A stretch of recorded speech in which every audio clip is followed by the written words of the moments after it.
আসসালামু আলাইকুম বন্ধুরা, সবাই কেমন আছেন? আশা করি সবাই ভালো আছেন। তো বন্ধুরা, দেখতেই পাচ্ছেন আমি ঢাকা যাচ্ছিলাম। ঢাকা যাওয়ার পথে ভাবলাম যে যমুনা সেতুর দৃশ্যটা আপনাদের সঙ্গে শেয়ার করি। তো বন্ধুরা দেখেন, অনেক সুন্দর লাগছে। সামনে আর একটা সেতু করা হয়েছে, রেল সেতু। সেতু কমপ্লিট হয়েছে। তো বন্ধুরা দেখেন, আসলেই সুন্দর লাগছে।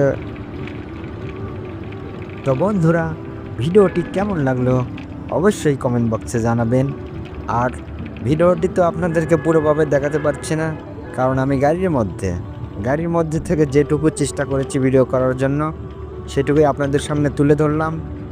তো বন্ধুরা, আপনারা সবাই আমার জন্য দোয়া করবেন। আপনাদের জন্যও আমার পক্ষ থেকে অনেক অনেক দোয়া ও ভালোবাসা অবিরাম। সবাই ভালো থাকবেন, সুস্থ থাকবেন, এই প্রত্যাশা সবার জন্য। আসসালামু আলাইকুম।